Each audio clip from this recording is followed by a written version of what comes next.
कक्षा 9 आज हम पाठ 3 एवरेस्ट मेरी शिखर यात्रा नामक पाठ के प्रश्नोत्तर करेंगे। प्रश्न, अग्रिम दल का नेतृत्व कौन कर रहा था? उत्तर, अग्रिम दल का नेतृत्व उपनेता प्रेमचंद कर रहे थे। प्रश्न, लेखिका को सागर माथा नाम क्यों अच्छा लगा? उत्तर, लेखिका को सागर माथा नाम इसलिए अच्छा लगा क्योंकि एवरेस्ट वास्तव में समुद्र का माथा जैसा लग रहा था। प्रश्न, लेखिका को ध्वज जैसा क्या लगा? उत्तर, लेखिका को एवरेस्ट में बर्फ का एक भारी प्लूम जो फूल जैसा दिखता था वह पर्वत शिखर पर लहराता हुआ ध्वज जैसा लगा। प्रश्न, हिमस्खलन से कितने लोगों की मृत्यु हुई और कितने घायल हुए? उत्तर, हिमस्खलन से 16 शेरपा कुलियों में से एक की मृत्यु हुई और 4 घायल हो गए थे। प्रश्न, कैंप 4 कहाँ और कब लगाया? उत्तर, कैंप 4 7,900 मीटर की ऊंचाई वाले साउथ कोल नामक जगह पर 29 अप्रैल को लगाया गया।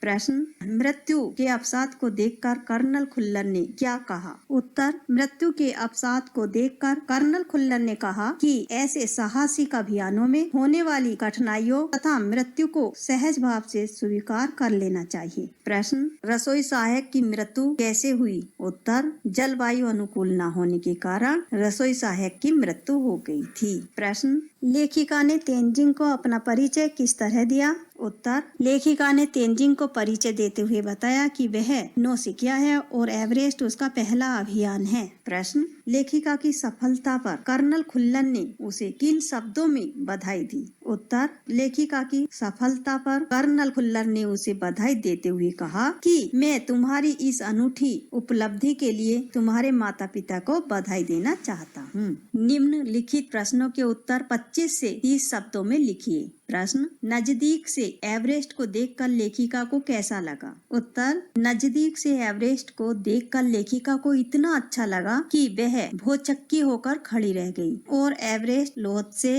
और नुत्से की ऊंचाइयों से घिरी बर्फीली टेढ़ी मेढ़ी नदी को निहारती रही। प्रश्न, डॉक्टर मीनू मेहता ने क्या जानकारियाँ दी? उत्तर, डॉक्टर मीनू मेहता ने अस्थायी पुलों को बनाना, लट्ठों और रस्सियों का उपयोग करना और बर्फ की आड़ी तिरछी दीवारों पर रस्सियों को बांधना तथा अभियांत्रिकी कार्यों के बारे में विस्तृत जानकारी दी। प्रश्न, तेनजिंग ने लेखिका की तारीफ में क्या कहा? उत्तर, तेनजिंग ने लेखिका की तारीफ में कहा कि तुम तो एक पक्की पर्वतीय लड़की हो, तुम्हें तो शिखर पर पहले ही प्रयास में पहुंच जाना चाहिए। प्रश्न, लेखिका को किन के साथ चढ़ाई करनी थी? उत्तर, लेखिका को मीनू, जय तथा की के साथ चढ़ाई करनी थी क्योंकि अभियान दल में ये तीनों उसकी यात्रा के साथी थे। प्रश्न, लोपसांग ने तंबू का रास्ता कैसे साफ किया? उत्तर, लोपसांग ने अपनी सुविश छुरी की मदद से लेखिका के तंबू का रास्ता साफ किया। उसने बड़े बड़े हिमखंडों को काटकर जमी हुई कड़ी बर्फ की खुदाई की।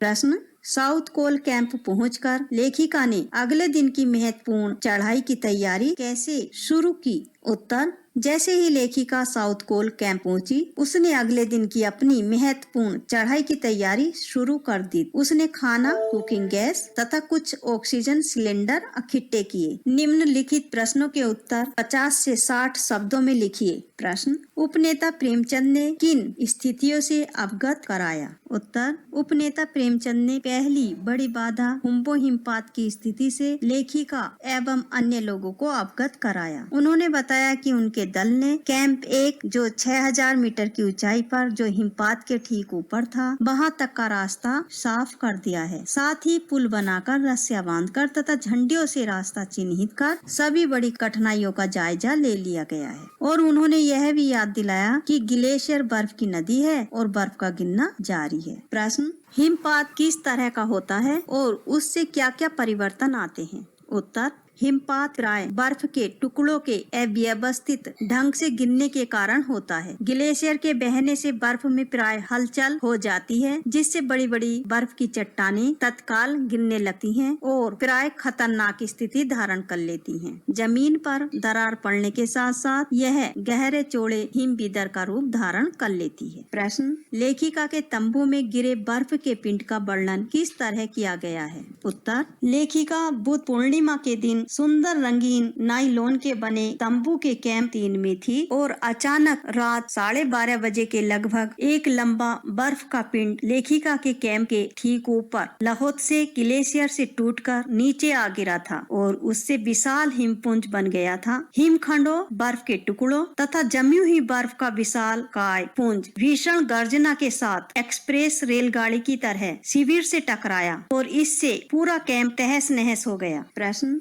लेखिका को देखकर कि हक्का बक्का क्यों रह गया? उत्तर, लेखिका अपने दल के अन्य सदस्यों जैक, की और मीनू से पहले साउथ पोल पहुंच गई थी। लेखिका अपने साथियों की मदद करने के लिए दुर्गम रास्तों को पार कर वहां दोबारा आ पहुंची थी, इसलिए लेखिका को देखकर कि हक्का बक्का रह गया। प्रश्न, एवरेस्ट पर चढ़ने के लिए कुल कितने कैंप बनाए गए, उनका वर्णन कीजिए। उत्तर, एवरेस्ट पर चढ़ने के लिए कुल 5 कैंप बनाए गए। पहला कैंप बेस कैंप था जो काठमांडू के शेरपा लैंड में लगाया गया था। इसके अतिरिक्त 4 कैंप और थे। कैंप 1 हिमपात से ऊपर 6000 मीटर की ऊंचाई पर था। कैंप 2 में शेरपा के पैर की हड्डी टूट गई थी। कैंप 3 लाहोत्से की बर्फीली सीधी ढलान पर बनाया गया, यहाँ नायलॉन के तंबू लगाए गए थे। कैंप 4 समुद्र तट से 7900 मीटर की ऊंचाई पर स्थित था। प्रश्न, चढ़ाई के समय एवरेस्ट की चोटी की स्थिति कैसी थी?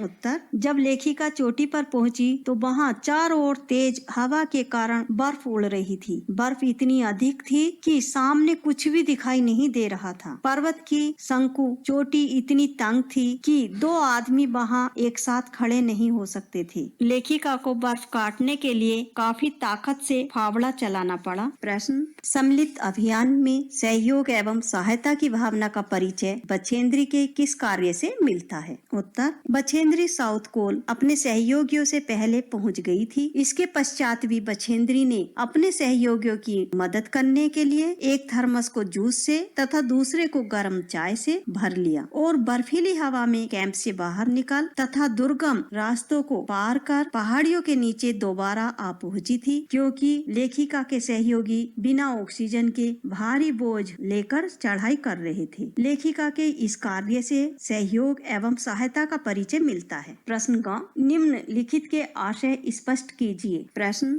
एवरेस्ट जैसे महान अभियान में खतरों को और कभी कभी तो मृत्यु भी आदमी को सहज भाव से स्वीकार कर लेनी चाहिए। उत्तर, अभियान दल के सदस्यों के चेहरों पर मृत्यु के अवसाद को देखकर कर्नल खुल्लर ने समझाया और कहा कि एवरेस्ट को जीतना एक ऐसा काम है जैसे दुनिया को जीत लिया हो। इस अभियान में जान को खतरा भी रहता है। ऐसे महान अभियान के लिए खतरों को और कभी कभी मृत्यु को भी सहज भाव से स्वीकार कर लेना चाहिए। प्रश्न, सीधे धरातल पर दरार पड़ने का विचार और इस दरार का गहरे चौड़े हिमविदर में बदल जाने का मात्र ख्याल ही डरावना था। इससे भी ज्यादा भयानक इस बात की जानकारी थी कि हमारे संपूर्ण प्रवास के दौरान हिमपात लगभग 1 दर्जन आरोहियों और कुलियों को प्रतिदिन छूता रहेगा। उत्तर, ग्लेशियरों के बहने से बर्फ में हलचल हो जाने से बर्फ की बड़ी बड़ी चट्टानें अचानक गिर जाती थी। इससे धरातल पर दरार पड़ जाती थी। यही दरारें हिमविदर में बदल जाती हैं और यही मृत्यु का कारण बन जाती हैं। लेखिका इससे भयभीत थी। लेखिका तथा उसके साथियों को हर क्षण खतरों का सामना करना पड़ रहा था।